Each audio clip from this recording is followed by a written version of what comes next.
ومنهم من يستمع إليك حتى إذا خرجوا من عندك قالوا للذين أوتوا العلم ماذا قال آنفا أولئك الذين طبع الله على قلوبهم واتبعوا أهواءهم. Innal hamdalillah wassalatu wassalamu ala Rasulillah wa ala alihi wa sahbihi wa man tabi'ahum bi ihsan ila yaumil qiyamah.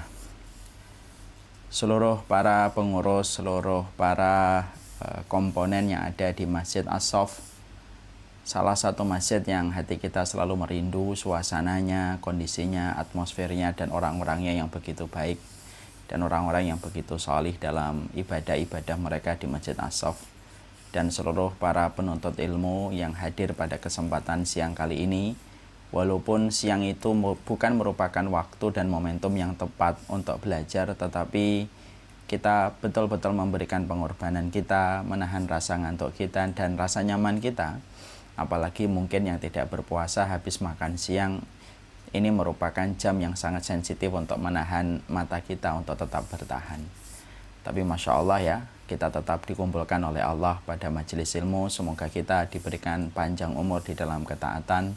Semoga Allah berikan kita kesehatan, Allah berikan perisai pada kehidupan kita, supaya kita terhindarkan dari berbagai macam fitnah yang nampak dan tidak nampak, dan kita mampu diselamatkan oleh Allah di dalam setiap pandemi dan setiap wabah yang ada pada kehidupan manusia.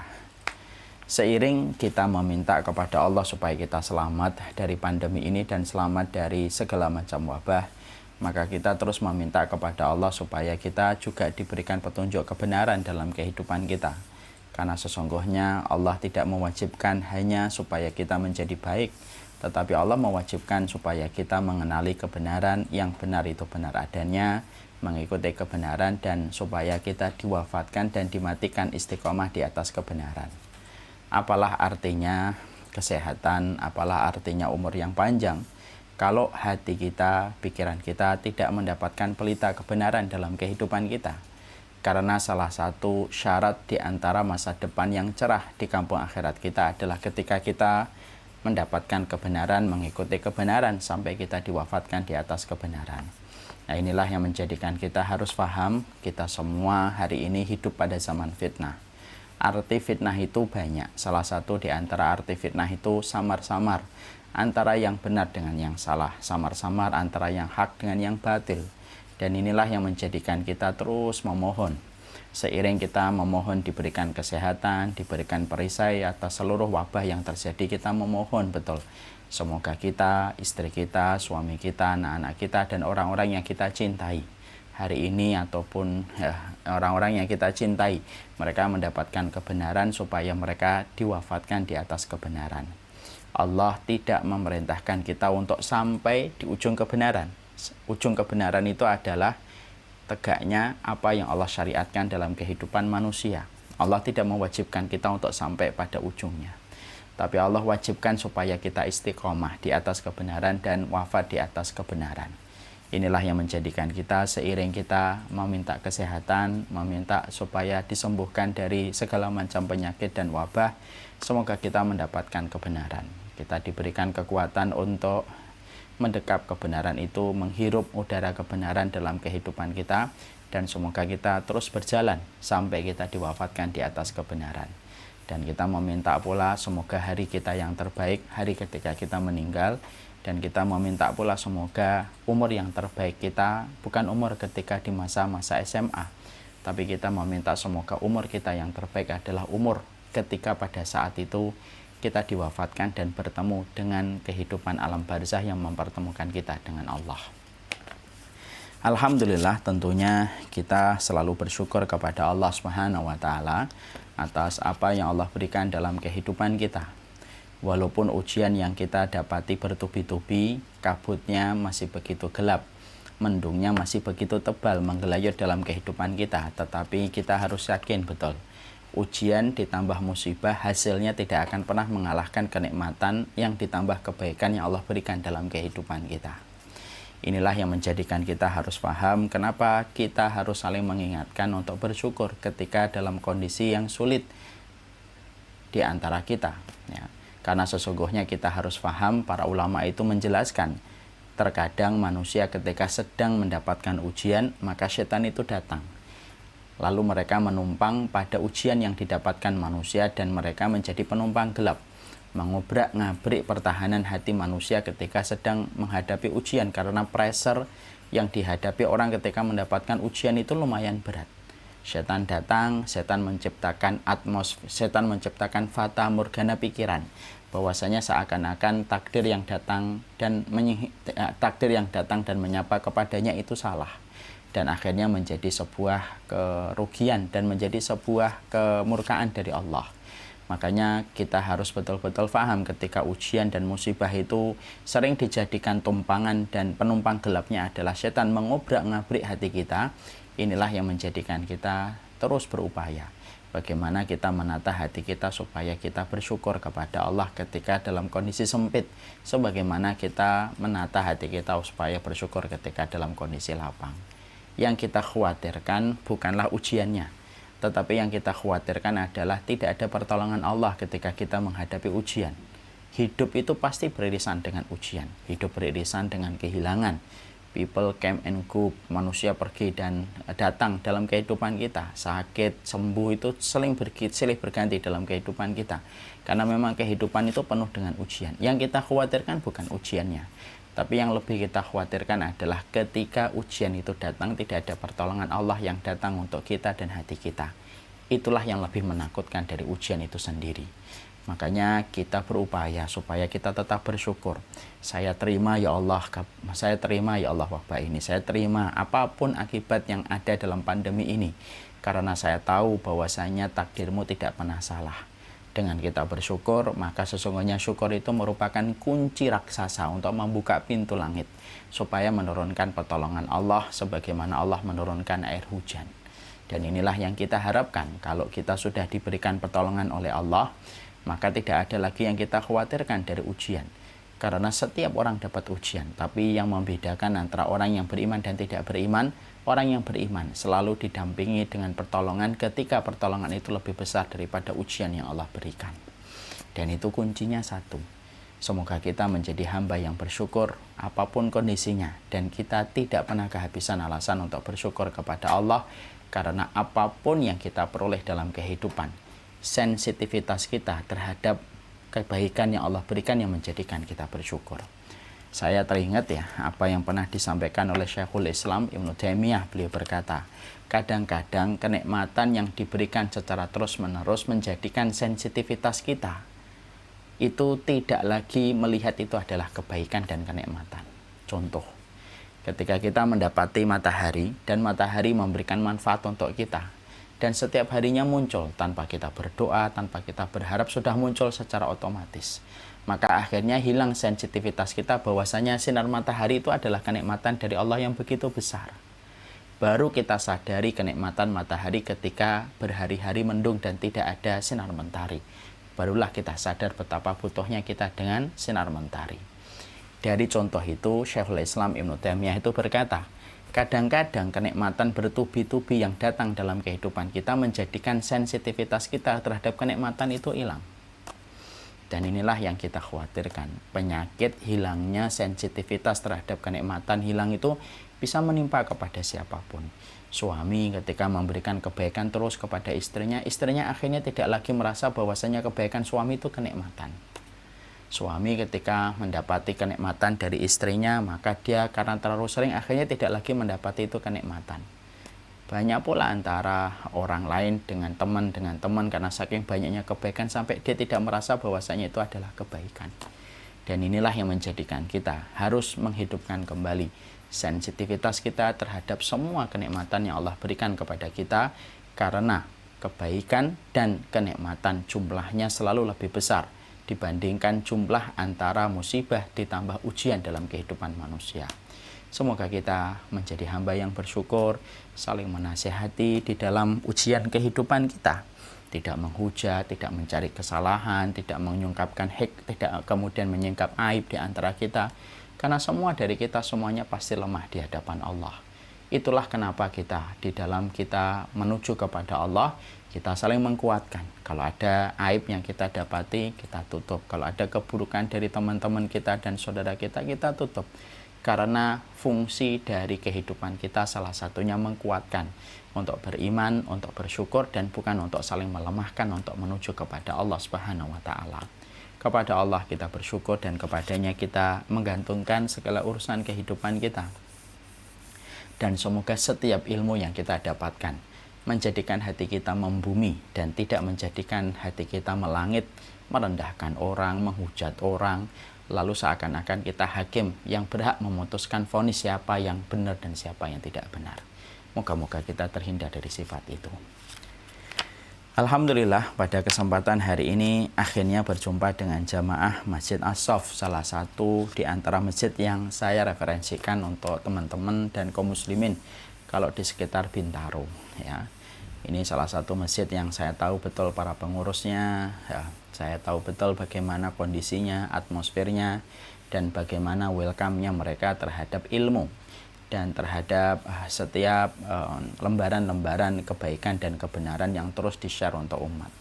Dan senang sekali pada kesempatan hari ini walaupun kita virtual, kemudian kita berjumpa karena biasanya dulu sebelum adanya pandemi, kalau tidak salah saya dalam 1 bulan itu 2 kali atau 3 kali mengajar di Masjid As-Saff. Ada kajian Kamisnya, ada kajian juga di hari Sabtunya, ya, dan biasanya Masya Allah penuh, ya, dan Sabtu dan Kamis. Dan Alhamdulillah hari ini ketemu pada hari Kamis. Biasanya itu Kamis pekan pertama dulu dengan majelis taklimnya Umudina, ya, kalau tidak salah. Dan Alhamdulillah pada kesempatan hari ini kita juga bertemu juga pada hari Kamis walaupun siang hari. Semoga Masjid As-Saff selalu diberikan kekuatan, diberikan keberkahan, para pengurusnya saling menguatkan, saling memahami tentang pentingnya persaudaraan, ya. Karena salah satu di antara masalah klise setiap kepengurusan masjid atau kelembagaan dakwah itu apa? Kadang-kadang banyak para pengurus di masjid, yayasan atau lembaga dakwah, kadang-kadang justru paling susah saling bersaudara. Semoga Masjid As-Saff saling bersaudara, saling berkomitmen di dalam ilmu, dan semoga menjadi mercusuar di dalam kebaikan. Amin insyaallah. Kita akan menyampaikan kajian dosa-dosa yang dianggap biasa yang sudah cukup lama ini kita tidak bahas, ya, hampir 2 tahun. Maka sebelum saya membahas ini saya sampaikan dulu muqaddimah. Setidaknya muqaddimah ini walaupun mungkin pernah saya sampaikan di Masjid As-Saff dalam pembahasan dosa-dosa yang dianggap biasa, tapi setidaknya mengingatkan kita kembali untuk memberikan prolog, untuk memberikan muqaddimah. Karena sesungguhnya muqaddimah itu penting. Muqaddimah itu terkadang menentukan proses-proses berikutnya. Motong kambing supaya tidak bau dagingnya, itu salah satunya diperhatikan bagaimana memotongnya. Ketika kita memasak, bagaimana takarannya itu sangat penting. Kalaulah urusan kambing, sangat tergantung bagaimana cara menyembelihnya supaya bau dagingnya tidak semerbak. Maka sama dengan ilmu, kita memerlukan muqaddimah, kita memerlukan prolog, supaya kita tahu basicnya kita ketika mempelajari satu hal yang akan menjadi tuntunan dan menjadi penunjuk dalam kehidupan kita. Karena ilmu akan kita jadikan imam, karena ilmu akan kita jadikan komandan yang mengalahkan logika kita, yang akan mengalahkan perasaan kita, yang mengalahkan rasionalitas kita. Berarti kita harus membangun basic yang betul-betul kuat supaya ilmu tertancap kuat menjadi komandan, ilmu menjadi imam dalam kehidupan kita. Karena orang yang beruntung itu banyak indikatornya. Salah satunya mereka yang rela menjadikan ilmu menjadi imam dalam kehidupan. Mereka tidak terseret kepada apa yang viral di antara tepuk tangan manusia yang banyak di atas muka bumi. Mereka tidak terseret kepada apa yang ditinggalkan nenek moyang sampai akhirnya meninggalkan apa yang Allah syariatkan. Mereka tidak terseret pada logika, mereka tidak terseret kepada perasaan. Itulah cirinya orang yang beruntung. Semoga kita termasuk pada kategori keberuntungan yang diberikan di dalam agama. Orang yang beruntung adalah orang yang menjadikan ilmu adalah imam pada kehidupan, mengalahkan prasangkanya, mengalahkan praduganya, Apapun yang timbul dari prasangkanya, praduganya, logikanya, rasionalitasnya, apa yang sedang trending dan apa yang sedang bergumuruh dari tepuk tangan manusia, dikalahkan itu semuanya. Dan dia mengikuti ilmu, apapun konsekuensi yang dia dapatkan. Semoga kita termasuk yang semacam itu. Sekarang mari kita berikan mukaddimah terlebih dahulu. Tentunya kita sering menyampaikan bahwasanya iman itu bukan hanya persoalan bagaimana kita melakukan kebaikan, tetapi sesungguhnya keimanan itu adalah bagaimana ada dua yang menjadi poros di dalam keimanan kita. Dan itulah yang disampaikan di dalam bahasa-bahasa kitab oleh para ulama. Poros keimanan itu setidaknya dua. Satu, melakukan perkara yang Allah perintahkan, dan yang kedua, yaitu memiliki komitmen untuk meninggalkan apa yang dilarang oleh Allah. Inilah poros keimanan. Jadi kalau kemudian iman itu kita ibaratkan dengan burung, maka sesungguhnya burung memiliki dua sayap. Sayap yang pertama, kerjakan aja apa yang Allah perintahkan. Karena apa yang Allah perintahkan selalu baik dan selalu kemudian memberikan kebaikan dalam kehidupan manusia. Karena mustahil bagi Allah menyuruh manusia kecuali pada perkara yang bisa menjadi kebaikan untuk manusia itu sendiri. Apapun yang Allah perintahkan, kerjakan. Walaupun setiap orang meninggalkan, walaupun setiap orang tidak menyetujui, walaupun setiap orang menghujat, tapi kalau kita dapati Allah sudah perintahkan, kita dapati referensinya di dalam kitabullah dan sunnah, kerjakan. Karena Allah tidak mungkin salah. Tetapi manusia walaupun mereka berkerumun dari timur dan barat, maka sesungguhnya kesalahan manusia lebih banyak daripada kebenarannya. Sayap yang kedua yaitu adalah meninggalkan apa yang dilarang. Dan ini akan menjadikan keimanan itu begitu tinggi di hadapan Allah. Kalau kemudian diiringi dengan komitmen ketika kita meninggalkan apa yang dilarang. Iman tidak berat sebelah. Iman tidak hanya meninggalkan yang dilarang, tetapi tidak melakukan apa yang diperintahkan. Sebagaimana iman tidak hanya melulu melakukan apa yang diperintahkan, tetapi iman juga harus memiliki komitmen untuk meninggalkan apa yang dilarang. Karena kita tahu apa yang dilarang itu sesuatu yang sifatnya buruk untuk kita. Sesuatu apa yang kemudian dibenci, maka di dalamnya ada kerusakan yang menimpa kepada kita dan keluarga. Dan Allah itu rahmatnya dan sayangnya kepada kita lebih besar daripada sayangnya seorang ibu kepada anak yang dia susu. Makanya ketika sayangnya Allah itu jauh lebih besar daripada sayangnya ibu ketika lagi menyusui anaknya, berarti larangan Allah tidak bermaksud untuk memenjarakan kita, bukan bermaksud menjajah kita. Bukan bermaksud untuk membuat hidup kita jadi sempit dan terbatas. Tetapi Allah ketika melarang kepada kita, karena Allah menunjukkan sifat kasih sayangnya dengan melarang. Karena larangan itu bukan tanda memenjarakan.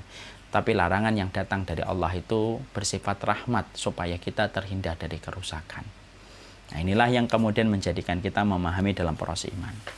Makanya disinilah kita akhirnya faham meninggalkan dosa itu merupakan salah satu shortcutnya kita menuju kepada ridho dan rahmatnya Allah.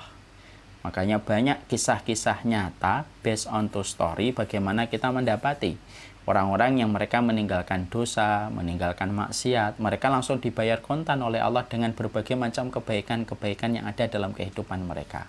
Kenapa, Mas Iwan? Karena sesungguhnya meninggalkan dosa itu shortcutnya kita menuju kepada ridhonya Allah. Jadi kalau kita ingin dapat ridhonya Allah, pertama kali yang harus betul-betul kita lakukan adalah kalau memang kita belum bisa maksimal melakukan ketaatan, setidaknya jagalah dirimu pada batasan yang dilarang oleh Allah, karena sesungguhnya pada batasan itu, ketika kamu menjaga batasan itu, maka Allah akan menjaga dan memberikan kualitas dalam hidupmu. Makanya sampai para ulama itu ketika mereka menjelaskan dan menyampaikan mana yang lebih prioritas Ustadz, mana yang lebih auliat, melakukan ketaatan atau meninggalkan larangan. Maka kemudian para ulama itu menjelaskan bahwasanya meninggalkan larangan itu lebih auliyat, lebih prioritas daripada melaksanakan ketaatan. Karena melaksanakan ketaatan selalu ada kata-kata yang menjadi penghibur. Fattaqullaha mastata'tum, sesuai dengan kemampuan. Itulah konteksnya ketika kita diperintahkan melakukan kebaikan dan ketaatan sesuai dengan kemampuan kita. Tidak bisa berdiri, duduk. Nggak bisa duduk, berbaring. Nggak bisa berbaring, maka dalam kondisi tidur. Tidak bisa wudhu, tayamum. Kalau tidak bisa haji karena tidak ada mungkin modal, tidak ada dana, maka kemudian bersabar. Kalau zakat, kalau belum mencapai nisab ya tidak usah zakat. Itulah konteks ketika melakukan ketaatan sesuai dengan kadar kemampuan. Karena ketaatan itu ada kadar kemampuan yang harus diukur ketika kita melakukan itu. Beda ketika meninggalkan larangan. Meninggalkan larangan itu tidak ada kata mastata'tum, sesuai dengan kemampuan kamu. Tidak ada kata-kata itu. Tinggalkan larangan, fajtanibuhu, tinggalkan. Ya sesuai dengan kemudian yang betul-betul kita berikan ekstra untuk meninggalkan itu. Makanya disitulah akhirnya kita memahami siapapun yang mereka berdiri tegak, dia berdiri kuat di batasan-batasan larangan Allah, maka dia akan mendapatkan keridhaan dari Allah Subhanahu wa Ta'ala. Karena sesungguhnya itulah yang harusnya kita mengerti ketika bicara tentang keimanan. Meninggalkan perbuatan yang Allah benci, maka menjadikan kualitas cinta kita kepada Allah tidak ternoda. Saya sampaikan sebuah contoh yang sering saya sampaikan, saya mengingatkan kembali. Ada suami istri, ada seorang suami, kemudian istrinya mengetahui apa yang disenangi oleh suaminya, dan seorang istri tahu apa yang dibenci oleh suaminya. Yang disenangi oleh suaminya adalah mungkin masakan pisang goreng di waktu pagi ditemani dengan teh. Suaminya suka kalau dalam kondisi rumah itu dia misalkan bersih. Sang istri melakukan apapun yang disenangi oleh sang suami. Tapi ada satu hal yang tidak disukai oleh sang suami dari istrinya, itu apa? Kalau dia pergi tanpa izin. Apa yang terjadi? Kalau pagi hari sang istri sudah mempersiapkan apa yang disenangi oleh suaminya, suaminya berbunga-bunga. Istrinya taat, istrinya mempersiapkan pisang goreng, teh hangat, bebersih ketika waktu pagi sampai dia pergi. Tentunya sang suami berbunga-bunga hatinya karena sang istri memberikan tanggung jawab cintanya dengan melakukan apa yang dia suka selaku suami. Tapi ternyata di siang hari ternyata tidak sengaja qadarullah sang suami ketemu istrinya jalan di luar. Ternyata dia tidak minta izin ketika pergi ke sana dan baru dia tahu track recordnya istri sering keluar tanpa izin. Apa yang terjadi kira-kira? Sang suami pasti akan kecewa. Pisang gorengnya, tehnya, dan semua kebaikan yang dilakukan istri di waktu pagi menjadi menguap ketika ada satu pelanggaran yang dilakukan istri ketika melakukan perbuatan yang tidak disukai oleh sang suami. Itulah analogi sederhana. Itulah kenapa di dalam kehidupan ini kita bukan hanya membahas tentang keimanan semata.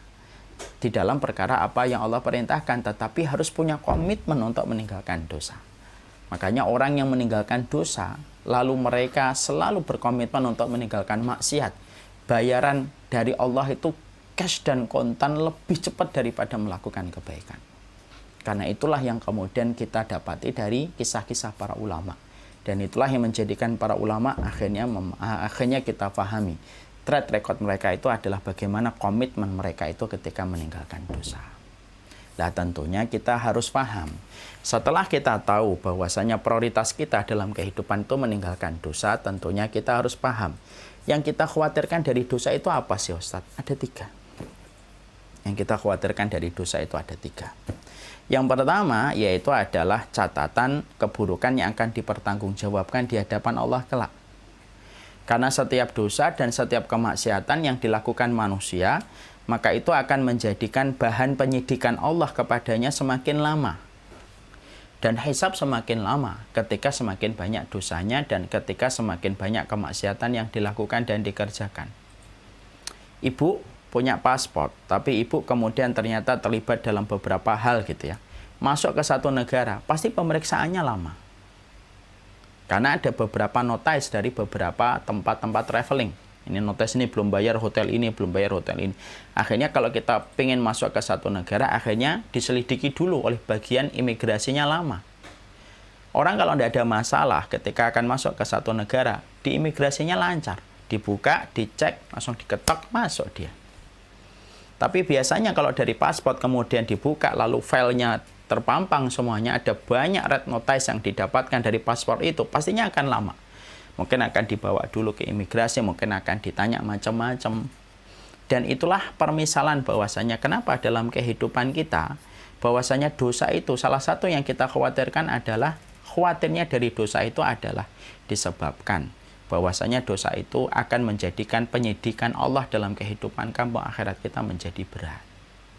Orang yang beriman atau orang yang sering bertaubat, maka sesungguhnya ketika dihisap oleh Allah itu ringan betul. Sama dengan orang yang bertobat. Orang yang bertobat nanti mereka memiliki jalur japri di hadapan Allah ketika dihisap oleh Allah. Orang yang bertobat, tobatnya tobat nasuha, Allah terima tobatnya, maka Allah hadapkan, di dalam beberapa riwayat Allah hadapkan orang itu di hadapannya Allah. Lalu Allah buka dosanya. Ini dosa kamu nih, ini maksiat kamu nih yang kamu kerjakan ini. Bunuhmu ini, semua ini kamu lakukan nih. Lalu kemudian Allah mengatakan, lalu Allah menyampaikan kepada orang itu, karena orang itu telah bertobat. Sekarang aku hapuskan semua dosamu. Dan itu menjadi kebahagiaan puncak seseorang ketika bertobat di hadapan Allah. Ini semua dosamu ini aku hapuskan karena tobat. Makanya kalau kemudian kita tidak bertobat, maka akan menjadi penyidikan yang panjang. Yang kedua adalah hukuman yang bisa menimpa kepada kita di dunia itu salah satunya dari dosa. Bisa jadi istri kita, bisa jadi suami kita, bisa jadi anak-anak kita mendapatkan dampak dari dosa yang dikerjakan. Bahkan Fudail bin Iyad sampai mendapati ketika aku melakukan dosa, aku mendapati istriku tidak taat, aku mendapati anakku tidak taat kepada Allah. Bahkan tikus-tikus di dalam rumahku menjadi lebih banyak setelah aku berdosa dan bermaksiat kepada Allah. Lu sampai urusan tikus pun semacam itu. Masa urusan tikus ada kaitannya dengan dosa. Tapi begitulah yang kita baca dari kisah orang-orang soleh terdahulu. Karena memang dosa itu mengenai kepada semua hal. Dari tatanan-tatanan kebaikan hidup kita itu akan menjadi terguncang kalau kemudian ada dosa yang dilanggar. Bukankah manusia fisiknya terpengaruh dari dosa manusia? Dari kita 60 hasta sampai akhirnya 2 meter tidak sampai. Bukankah kita juga menjumpai bahwasanya Hajar Aswad itu akhirnya putih kemudian menjadi hitam karena dosa manusia? Makanya kemudian yang kita khawatirkan adalah hukuman yang akan menimpa kepada kita kalau kita melakukan dosa itu. Karena tidak ada satupun yang harus merasa aman dari makarnya Allah kalau dia beriman. Ya. Makanya kemudian Allah menyampaikan afa aminu makrallah fala ya'manu makrallah ilal qaumul khasirun. Maka Allah menyampaikan dalam surat Al-A'raf 99. Apakah orang itu merasa aman dari siksanya Allah setelah dia berdosa bermaksiat lalu dia merasa aman dari hukuman Allah? Tidak ada yang merasa aman dari hukuman Allah kecuali orang yang merugi. Bukankah pelanggaran yang dilakukan di kantor ada SP1, ada SP2, sampai akhirnya dipecat secara tidak terhormat. Karena memang begitu juga. Makanya kalau kemudian kita tidak takut sama dosa, padahal dosa merupakan salah satu prioritas kita di dalam keimanan kita, menuju kepada Allah adalah komitmen kita untuk meninggalkan dosa itu lebih prioritas daripada melakukan ketaatan. Maka yang kita khawatirkan, kalaupun ini masih belum bisa membuat kita meninggalkan dosa, yang kita khawatirkan apa? Dosa itu menjadi penyidikan seseorang di hadapan Allah menjadi lebih panjang. Yang kedua, kita akan mendapatkan hukuman dari Allah di dunia. Karena bisa jadi ada dosa yang sudah kita lupakan, tetapi dosa itu sudah terangkat dan kemudian mendapatkan hukuman dari apa yang dikerjakan. Karena apapun yang dilakukan kan pasti ada konsekuensinya. Emang ada hidup ini tidak ada konsekuensi? Tidak ada. Urusan yang remeh minum ada konsekuensinya. Makan ada konsekuensi ketika kita kenyang. Hidup itu ada konsekuensinya. Sebagaimana pilihan itu ada konsekuensinya. Pilihan kebaikan ada konsekuensinya. Pilihan keburukan ada konsekuensinya. Semua itu ada konsekuensinya dalam kehidupan kita. Makanya kemudian dosa pun memiliki konsekuensi. Yang apabila kita sering meremehkan dosa, jangan pernah merasa tenang dari hukuman Allah. Makanya kalau hatinya orang yang beriman, itu mereka selalu merasa khawatir terhadap makarnya Allah, selalu khawatir terhadap hukumannya Allah. Itulah yang menjadikan orang beriman. Kalaupun mereka melakukan dosa, maka dia bergegas untuk menebus dosanya supaya dia tidak mendapatkan hukuman dari Allah. Karena bisa jadi ada dosa yang kita anggap selesai, tetapi dosa itu tidak selesai di hadapan Allah ketika Allah membalasnya. Sudah saya pernah sampaikan di Masjid As-Sof ya, tentang kejadian Muhammad bin Sirin, seorang ulama yang jatuh miskin di usia senjanya. Ketika dia tidak mampu membayar hutang, dijebloskan ke dalam penjara, sampai Muhammad bin Sirin berpikir, merenung, salah saya apa ya? Kok saya sampai dijebloskan ke penjara? Gara-gara terlilit utang. Dulu para ulama ketika mereka mendapati masalah tidak ada yang mereka lakukan kecuali mengevaluasi diri mereka sendiri. Apa kesalahannya? Di dipikir-pikir gitu. Ketemu, oh ternyata saya dulu pernah memanggil orang, lalu saya lecehkan dia. Saya panggil ya gharib, hei orang yang banyak utang. Lalu ternyata ucapan itu terangkat ke langit tanpa aku sadari, sudah lupa dengan ucapan itu. Sampai Allah jadikan aku pun bangkrut sebagaimana ucapan yang pernah aku sampaikan kepada orang lain ketika bangkrut. Itu kan hukuman. Dan ini disampaikan oleh kemudian Muhammad bin Sirin. Ada seorang ulama namanya Makhul. Gara-gara dia berprasangka buruk sama orang yang nangis di sampingnya, dijadikan 1 bulan dia tidak bisa meneteskan air mata. Baru berprasangka yang buruk sama orang yang dia tidak kenal. Makanya yang kita khawatirkan itu apa? Dari dosa itu, hukuman yang bisa menimpa kepada kita. Makanya yang beruntung itu siapa salah satunya? Orang yang selalu siap kembali kepada Allah ketika bertobat setiap harinya, ketika dia senantiasa memperbarui tobat setiap waktunya. Makanya ibu-ibu dan bapak tahu apa kebiasaannya orang solih ketika sebelum menjelang tidur. Moga-moga Allah ingatkan ini kepada kita setiap malam, karena kadang-kadang saya juga sering lupa. Apa yang dilakukan orang soleh sebelum tidur? Mereka tidak tidur kecuali mereka meminta ampunan dulu terhadap dosa yang mereka lakukan selama sepanjang 1 hari. Dan mereka akan melupakan dan memaafkan orang yang mendolimi dia dalam 1 hari itu. Baru setelah itu mereka memejamkan mata. Orang yang khawatir terhadap hukuman adalah orang yang pasti akan senantiasa merenungkan tentang apa yang sudah dia lakukan, karena khawatirnya dia terhadap dosa itu.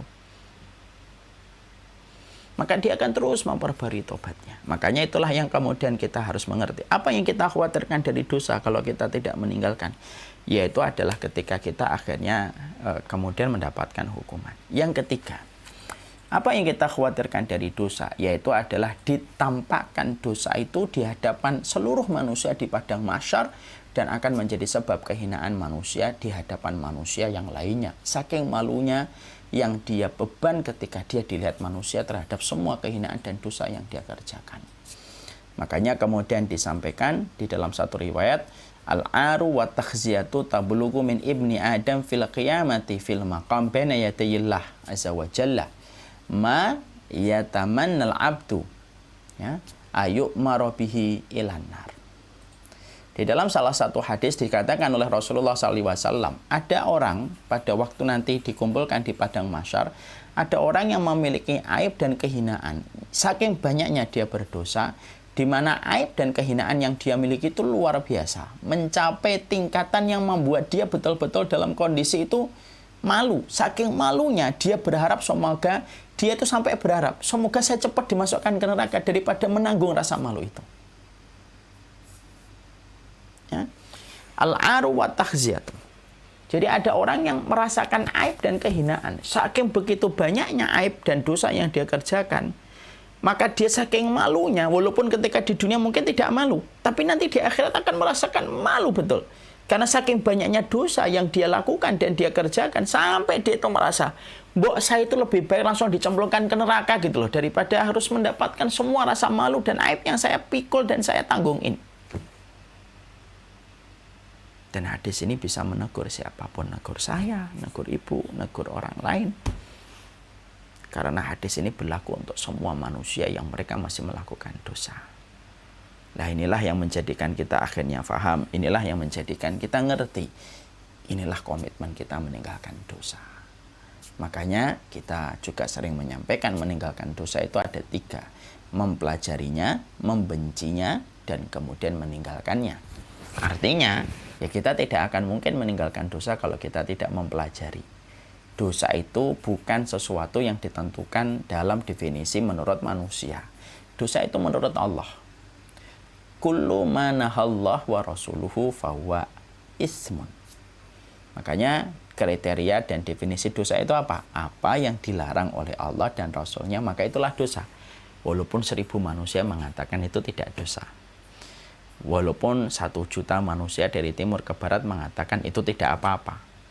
Karena apa? Dosa itu tidak tergantung penilaian manusia. Kalau Allah sudah mengatakan dosa, dosa. Kalau Allah sudah mengatakan maksiat, maksiat. Walaupun 1000 orang membuat acara live IG dan mengatakan itu tidak dosa. Walaupun 1000 manusia itu mengatakan tidak dosa, maka dia kemudian maka itu tetap dosa. Disitulah kita akhirnya paham syariat Allah. Termasuk di dalamnya mencakup apa yang Allah tetapkan, mencakup apa yang Allah kemudian larang, maka sesungguhnya syariat Allah tidak membutuhkan penilaian manusia. Nah, inilah yang menjadikan kita akhirnya memahami ketika dosa itu adalah definisi dari dosa itu adalah apa yang dilarang oleh Allah. Nah, inilah yang menjadikan akhirnya kita harus mempelajari apa sih yang dilarang oleh Allah. Yang tidak boleh kita lakukan, tidak boleh kita kerjakan supaya betul-betul kita mendapatkan kebaikan dalam kehidupan kita, dalam iman. Karena iman itu tidak akan pernah menaik dalam kehidupan kita sampai kita betul-betul meninggalkan dosa dan kemaksiatan yang menjadi sebab dibencinya dan dimurkainya kita di hadapan Allah. Sekarang mari kemudian kita bahas pembahasan kita sampai dalam pembahasan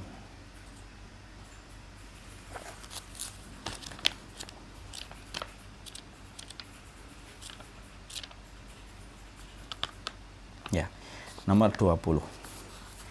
Termasuk salah satu dosa yaitu adalah nomor 20, wanita yang keluar rumah dengan parfum sampai menggoda laki-laki. Sebelum kita kemudian membahas tentang ini, mari kita bahas dulu apa yang kemudian menjadi pembahasan kita dalam kesempatan ini. Bentar.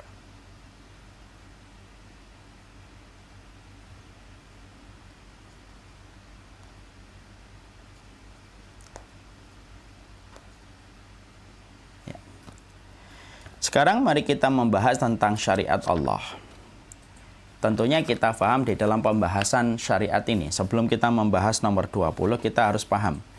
Setiap syariat itu adalah sesuatu yang sifatnya untuk menutup celah, kesempatan untuk terjerumus kepada kemaksiatan dan dosa. Jadi yang dinamakan syariat itu salah satu tujuan diletakkan syariat itu untuk menutup seluruh celah. Dan untuk menutup setiap kesempatan yang bisa menyebabkan seseorang itu terjerumus kepada dosa dan terjerumus kepada kemaksiatan. Syariat itu kemudian menjadi penutup gerbang dari berbagai macam kerusakan. Dan tentunya kita harus paham pembuat syariat itu adalah Allah. Daya jangkau yang dilihat oleh Allah itu lebih jauh daripada daya jangkau yang dilihat oleh manusia. Makanya tadi saya mengatakan setiap syariat Allah itu tidak membutuhkan penilaian manusia. Kenapa? Karena manusia tidak mampu melihat apa yang dilihat oleh Allah ketika ilmunya Allah tidak berbatas, tidak sebagaimana ilmunya manusia yang sangat terbatas. Ini yang kita harus pahami dulu tentang pembahasan syariat. Supaya kemudian kita tidak komplain ketika sudah membicarakan syariat. Karena memang syariat itu menjadi penutup celah dan kesempatan supaya orang tidak terjerumus kepada dosa dan kemaksiatan. Dan ingat, syariat itu turun dari Allah. Makanya syariat itu ketika turun dari Allah, maka turun dari Dat yang Maha Rahman, Dat yang Maha Rahim, Dat yang Maha Alim, Dat yang Maha Sayang, Dat yang Maha Bijaksana. Semua dari semua kesempurnaan sifatnya Allah, jadilah syariat Allah dalam kehidupan.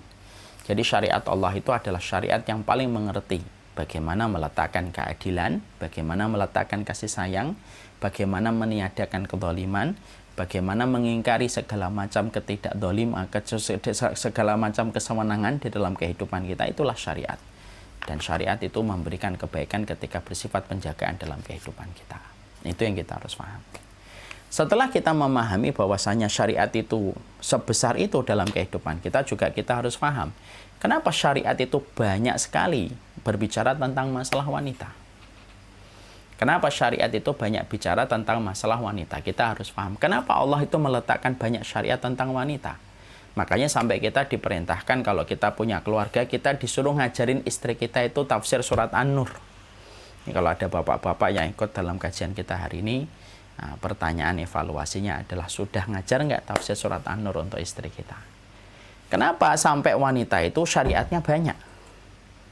Nah, tentunya ada pertimbangan yang kita harus paham kenapa Allah itu meletakkan syariat bagi wanita itu banyak.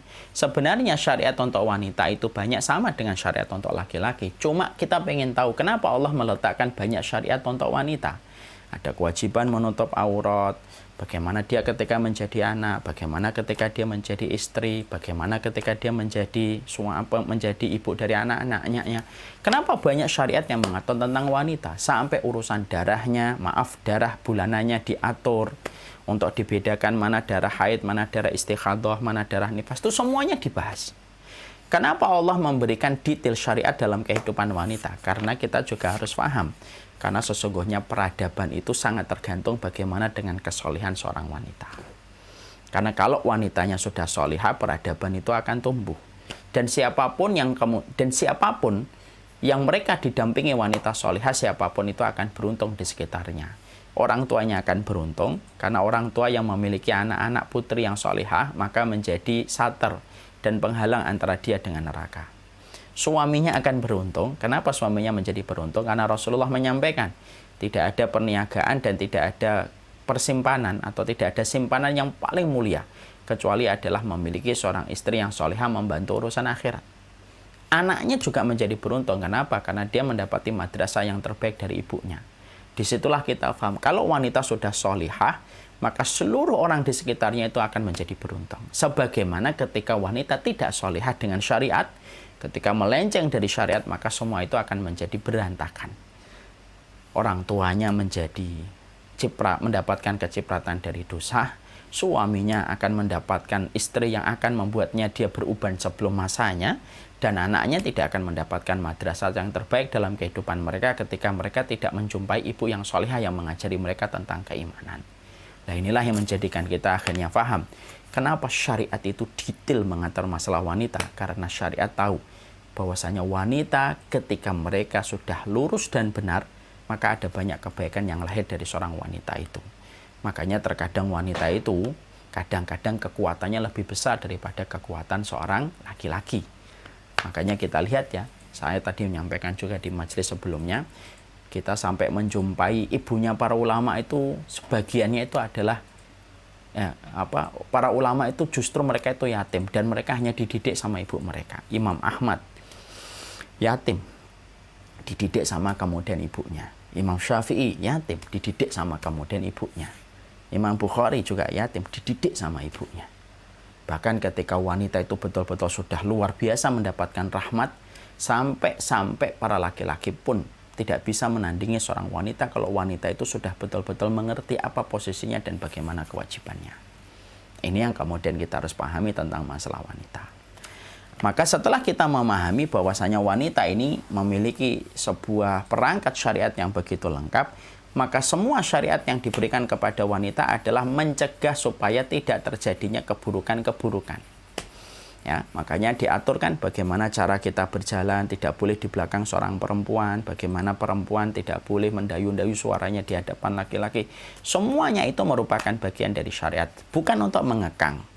Ya, bukan untuk kemudian memenjarakan, bukan untuk mengucilkan, dan bukan menjadikan posisinya seorang perempuan itu sekunder di bawahnya posisinya laki-laki. Enggak. Tapi semua perkara yang Allah syariatkan itu justru karena Allah itu ingin memuliakan seorang perempuan. Karena Allah ingin dari lahirnya perempuan-perempuan yang mereka mengerti bagaimana kewajiban mereka dan bagaimana tugas mereka dan posisi mereka. Disitulah kemudian akan lahir orang-orang yang luar biasa. Ketika orang yang luar biasa, para pahlawan Islam itu tidak pernah jauh dari rahim yang taat kepada Allah. Nah, itu harus kita paham. Kenapa saya harus sampaikan ini? Saya sampaikan ini karena kita hari ini menghadapi framing, kita menghadapi narasi. Framing yang diberikan itu seakan-akan Islam mendiskreditkan perempuan. Ya, dengan berbagai macam peraturan-peraturan yang membebani dan membelenggu perempuan. Ya, tidak boleh kemudian harus kecuali menutup aurat, tidak boleh disentuh. Kemudian ini diatur itu. Lalu orang-orang yang benci sama Islam ketika mereka melancarkan serangan kepada Islam itu sering menggunakan materi ini berulang-ulang dalam setiap zaman untuk membodohi orang yang tidak paham tentang agama mereka supaya mereka tidak yakin dengan ajaran Islam. Akhirnya apa? Mereka kemudian membangun bahwasanya satu narasi Islam itu mendiskreditkan perempuan dan menempatkan perempuan itu pada posisi sekunder di balik posisi primernya laki-laki, padahal tidak semacam itu. Tidak ada makhluk yang paling sayang dan rahmat kepada perempuan kecuali adalah Allah. tidak ada Rabb yang paling sayang kepada setiap wanita kecuali adalah Allah. Sampai Allah muliakan, sampai Allah mudahkan jalannya dia ke surga. Sampai Allah namakan di dalam Al-Quran adalah surat An-Nisa, yaitu adalah untuk wanita. Sampai Allah kemudian jadikan kemudian para wanita untuk mendapatkan surga ketika mereka mendapatkan ridho dari suaminya. Sekali lagi, itu memberikan kepada kita tentang sebuah perkara yang penting. Agama yang paling memperhatikan wanita sesuai dengan kehormatannya justru pada agama ini. Sehingga kemudian diletakkan semua aturannya kecuali untuk memberikan kemudahan bagi wanita itu sendiri. Setelah kita memahami ini, kenapa saya sampaikan agak panjang di dalam hal ini? Supaya pembahasan kita tentang poin yang ke-20 ini jangan sampai kita terkena framing terlebih dahulu tentang masalah pemberitaan tentang wanita ketika kadang-kadang kita mendapatkan itu di media mainstream. Makanya sekali lagi kita harus pegang, Allah itu meletakkan wanita pada posisi yang mulia dan tidak ada Rabb yang paling mulia ketika meletakkan posisi bagi wanita kecuali Rabb itu adalah Allah Subhanahu wa taala. Setelah kita membahas tentang masalah itu, bagaimana Allah itu mencintai para wanita ketika mereka berada pada ketaatannya, pada koridor kebaikannya, maka kemudian kita bahas, yaitu adalah bagaimana salah satu syariat bagi wanita itu apa? Salah satu syariat bagi wanita adalah mereka tidak diperkenankan untuk memakai minyak wangi ketika keluar dari rumahnya, ketika minyak wangi itu dipakai menggoda laki-laki. Ini merupakan hal yang cukup sensitif ya. Kalau bagi orang yang sudah ngaji ini biasa. Tapi bagi orang yang tidak ngaji ini sensitif ini. Ya, nah, ini cukup sensitif karena mungkin akan ngomong kenapa sih itu kok nggak boleh. Tadi saya khawatir kalau itu terjadi. Makanya saya sampaikan panjang lebar dulu. Supaya kemudian kita tidak sampai terjerumus dengan berbagai macam narasi dan framing yang tidak benar. Kalau tadi kita sudah sepakat bahwasanya tidak ada Rabb yang paling sayang dan paling menempatkan posisi yang mulia kepada seorang wanita kecuali adalah Allah, berarti syariatnya Allah ketika mengatur wanita itu tidak ada kecuali untuk kebaikan. Dan salah satu dari kebaikan itu apa? Bagaimana kebaikan seorang wanita itu tidak keluar dari rumahnya ketika mereka mengenakan parfum, ketika parfum itu menggoda laki-laki. Sekarang mari kita bahas dulu sebelum kita membahas hukumnya. Kita tentunya paham dalam salah satu hadis ya, bahwasanya Rasulullah SAW mengatakan bahwasanya Rasulullah itu bersabda, bukan yang ini mas, ini nanti dulu. Bahwasanya al-mar'atu istashrafaha syaitan. Perempuan itu kalau mereka sudah keluar dari rumah mereka, ketika mereka keluar dari rumah mereka, lalu dia tidak memakai hal yang benar, misalkan syariatnya tidak pakaiannya, tidak menutup aurat dan yang lainnya, perempuan itu keluar dari rumah itu sudah dihiasi oleh setan. Wanitanya nggak salah, setan yang menggunakan itu untuk menjadi alat. Perempuannya nggak salah. Kalau perempuannya taat kepada syariat, perempuannya tidak salah. Tapi setan itu akan membuat bagaimana perempuan itu tampak menjadi indah untuk menarik seseorang kepada kemaksiatan. Inilah jawaban dari pertanyaan kita. Kenapa ada orang ketika mereka selingkuh, berzina dengan perempuan lain, naudzubillah min dzalik, padahal dia punya istri. Apa yang ada pada perempuan yang dia zina itu ada pada istrinya. Tapi kenapa dia bisa melakukan perselingkuhan yang menyebabkan perzinahan itu? Itu karena setan yang kemudian menghiasi. Sehingga banyak orang itu bertanya, kenapa pasangan selingkuh itu kadang-kadang lebih buruk daripada pasangan sahnya? Karena ada setan. Karena ada setan yang kemudian sering memanfaatkan perempuan-perempuan ini untuk menjadi jebakan-jebakan orang untuk melakukan dosa. Perempuannya kalau dia taat kepada Allah, sebenarnya perempuannya tidak dosa. Tapi setan yang menggunakan ini menjadi alat. Makanya ketika Allah tahu setan itu sering menggunakan perempuan, lalu dihiasi perempuan itu untuk menjerumuskan seseorang itu kepada fitnah, itulah yang menjadikan Allah meletakkan syariat agak detail kepada perempuan supaya setan tidak bisa mempergunakan perempuan untuk menjadi jebakan bagi orang-orang di sekitarnya. Karena yang mengetahui tentang sepak terjangnya dan track recordnya setan ketika menghiasi wanita itu siapa? Yang tahu Allah. Makanya Allah perintahkan kepada Nabi, ini loh syariatnya untuk para wanita-wanita hambaku. Allah syariatkan itu. Karena Allah tahu yang dilakukan dari sepak terjangnya setan. Kalau kita tidak tahu apa yang dilihat oleh Allah, itulah yang menjadikan kadang-kadang banyak orang sensitif ketika bicara tentang syariat wanita, lalu kemudian bicara, apa sih ini? Semuanya nggak boleh, gitu. Padahal ketika dia protes terhadap perkara itu, ilmu yang dia tidak ketahui, bahwasanya apa yang dia sedang hadapi itu tidak sebagaimana ilmu yang dilihat oleh Allah.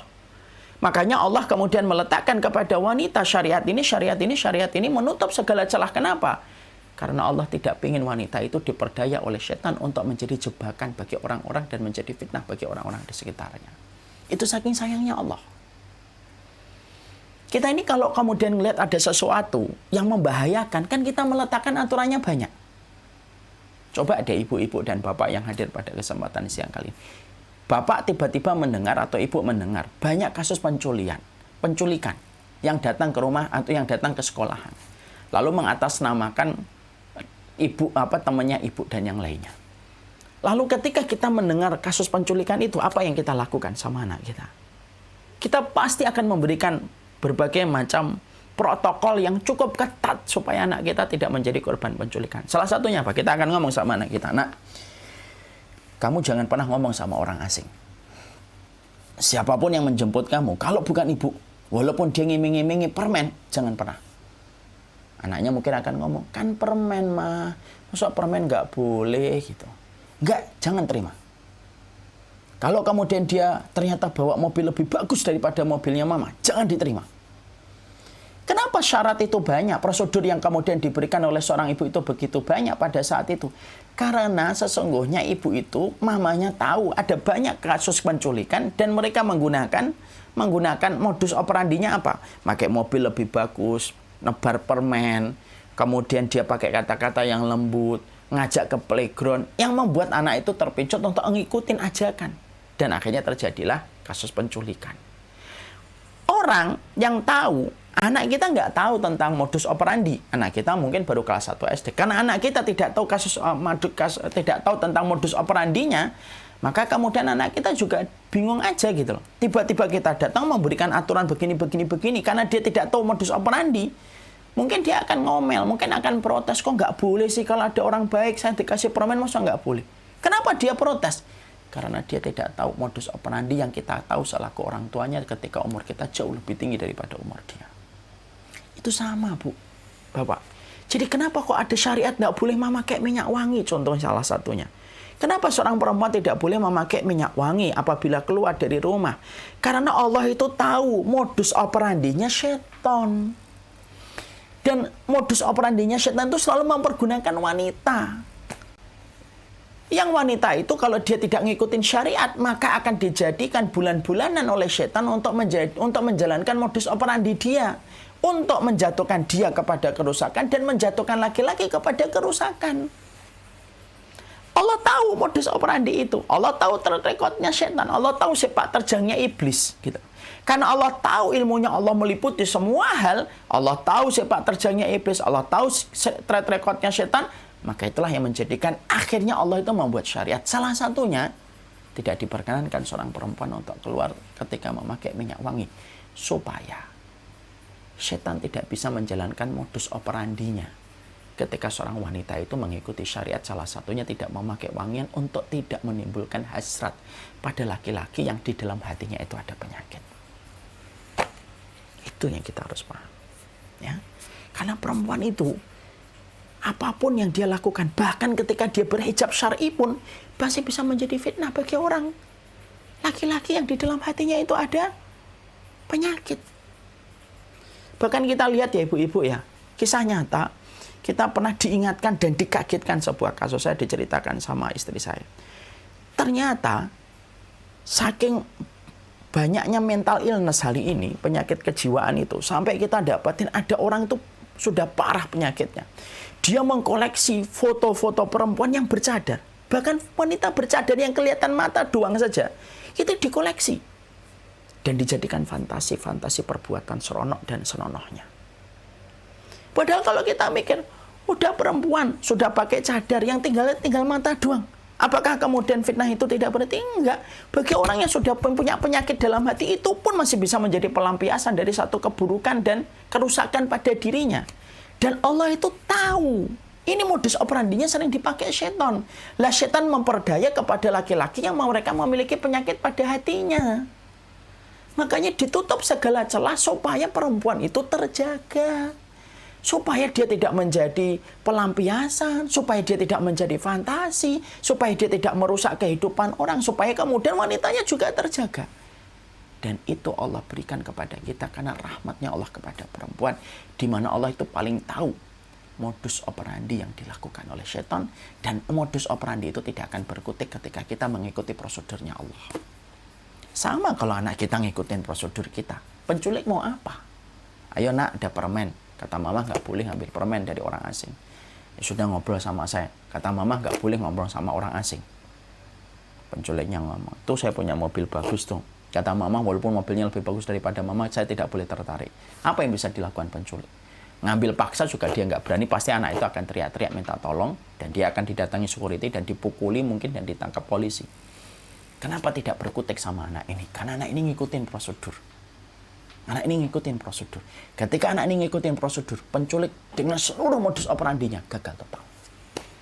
Sama, perempuan itu kalau ngikutin prosedurnya Allah, seluruh agendanya setan, ketika sering menghiasi wanita dan sering menjadikan wanita itu adalah jebakan untuk para laki-laki supaya mereka terjerumus kepada kerusakan, dan terutama laki-laki yang punya penyakit pada hatinya. Disitulah kemudian dia akhirnya tidak berkutik. Dan itulah yang Allah inginkan. Wanita yang Allah cintai, mereka terjaga dan mereka tidak menjadi korban keburukan dari modus operandinya setan. Salah satunya adalah bagaimana wanita itu ketika keluar rumah mempersedikit hal yang bisa menjadi fitnah bagi laki-laki. Ya, yaitu adalah masalah wangi-wangian. Kenapa wangi-wangian itu tidak boleh, Ustadz? Iya, wangi-wangian itu bukan berarti tidak boleh. Ada dua hukumnya, boleh dan tidak boleh, wajib dan haram. Kapan tidak boleh? Wangi-wangian itu ketika menyengat, mengeluarkan bau aroma yang luar biasa ketika keluar dari rumah. Tapi ketika dia di balik rumah, silahkan pakai minyak wangi-wangian. Bahkan kalau pengen mandi zaitun, mandi minyak wangi untuk suaminya, malah kemudian menjadi wajib hukumnya dan menjadi besar pahalanya di sisi Allah. Allah tidaklah melarang kecuali Allah gantikan tempatnya. Bukankah Allah kalau melarang, Allah jadikan balasan, ada tempat untuk membuka. Kalau ada pintu yang ditutup oleh Allah, ada pintu yang dibuka oleh Allah. Kita tidak boleh minum khamr, betul. Tapi kan kita boleh minum madu, jus mangga, jus sirsak, terus jus jeruk dan jus yang lainnya. Ya kan? Orang diharamkan zina, tapi orang boleh nikah, dia mendapatkan ketenangan, dia tidak perlu khawatir, tidak perlu ketakutan, check-in sampai kemudian dalam kondisi khawatir ketika ketahuan. Selalu Allah kalau ngelarang, Allah jadikan ada penggantinya. Memang perempuan itu dilarang untuk keluar memakai minyak wangi. Ketika minyak wangi itu menyengat, apalagi ketika pakai minyak wangi supaya orang mencium bau wanginya, itu jelas nggak boleh. Makanya kemudian itu dilarang supaya kemudian ketika perempuan itu dilarang untuk itu tidak menjadi sumber fitnah, dan akhirnya wanita itu kalau akhirnya mengeluarkan bau itu lalu tiba-tiba dia mendapatkan fitnah, ada laki-laki yang mendekat lalu menebarkan pesonanya, maka justru kesulitan wanita itu memadamkan fitnah itu disebabkan karena pertama kali dia tidak menjaga. Kadang-kadang kan Masya Allah ya, orang kalau sudah terbiasa membuka satu fitnah, Allah tidak apa-apa, longgar dia terhadap satu fitnah. Orang kalau sudah longgar terhadap satu fitnah, maka dia akan kerepotan memadamkan api fitnah itu. Makanya apa? Mencegah itu lebih baik daripada mengobati. Dan itu yang kemudian kita dapati di dalam syariat ini. Makanya kemudian Rasulullah SAW menyampaikan, ayyuma imra'atin ista'tarat summa marat alal qawmi liyajidu rihaha fahyazaniyah. Hadisnya Mas. Mari kita baca hadisnya. Perempuan mana saja yang kemudian mereka itu menggunakan parfum lalu melewati satu kaum supaya kaum itu mencium bau wanginya, maka dia itu adalah berzina. Nah, kata pezina itu bukan artinya dia betul-betul pezina, enggak sampai separah itu. Artinya adalah perbuatan itu bisa menyebabkan terjadinya perzinahan atau setidaknya zina mata. Zina mata itu kan memandang orang lewat, set, bau wanginya dilihat. Dan itu yang justru malah dibangun oleh iklan kan. Iklan itu menampilkan bagaimana perempuan menjadi pusat perhatian dari bau wanginya, putihnya, dan lain sebagainya. Apa yang terjadi? Perempuan itu terkadang hanya menjadi komoditas bagi laki-laki. Dinilai putihnya, dinilai tingginya, dinilai berat badan idealnya, dinilai proporsionalnya. Dan itulah kebiasaan infotainment kalau nilai perempuan. Wah, ini berbadan seksi, kita di framing. Oh, yang seksi itu begini. Wah, ini kayak gini, begini. Dan apa yang terjadi? Tanpa kita sadari, merendahkan betul ketika wanita dijadikan eksploitasi dari sebuah pandangan-pandangan laki-laki yang sebenarnya tidak bertanggung jawab apapun kepada wanita itu ketika dia tidak mengambil akad apapun. Ya, makanya kemudian Allah itu menyederhanakan. Karena Allah tahu bagaimana Allah itu menyayangi, merahmati kaum wanita. Allah jelaskan supaya ini tidak menjadi modus operandi besar-besaran oleh syaitan, ditutup. Modus operandi ini harus digagalkan. Salah satunya adalah ketika wanita itu keluar, maka dia tidak boleh memakai minyak wangi yang menyengat. Lalu menarik perhatian seorang perempuan, menarik perhatian seorang laki-laki. Supaya sang perempuan tidak kerepotan untuk memadamkan fitnah-fitnah yang mungkin ditimbulkan dari peristiwa itu.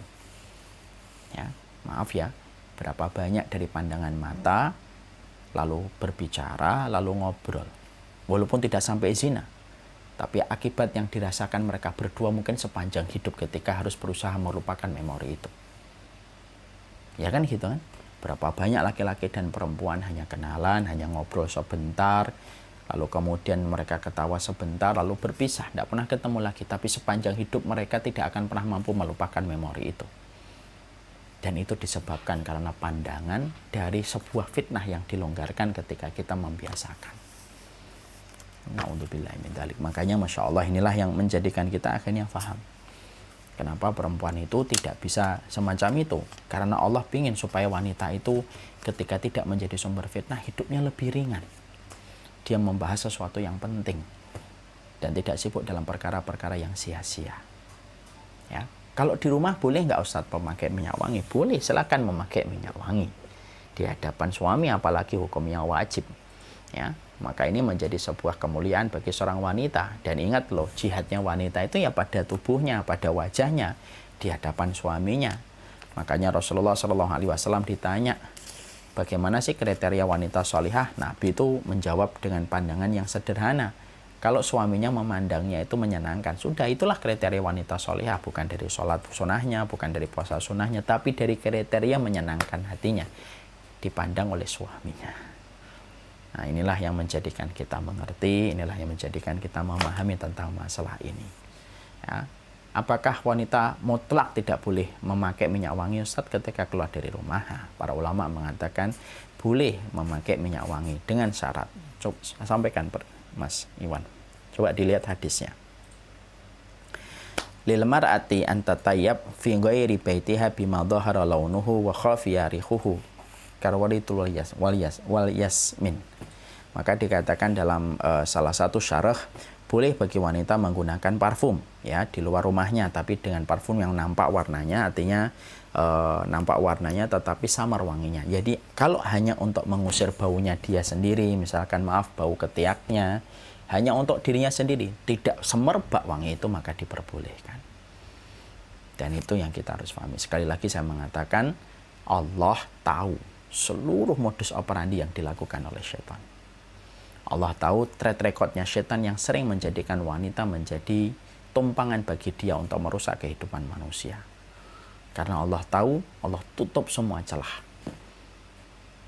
yang bisa menjadi sumber timbulnya fitnah. Dan itulah yang menjadikan kita faham syariatnya Allah adalah untuk membahagiakan dan untuk menyayangi dan merahmati kaum Hawa. Karena tidak ada Rob yang paling menyayangi mereka kecuali adalah Allah. Nah, itulah yang kita harus paham tentang hukum bagaimana memakai minyak wangi bagi perempuan. Ini yang kita bahas. Sekarang mari kita buka halaman 21.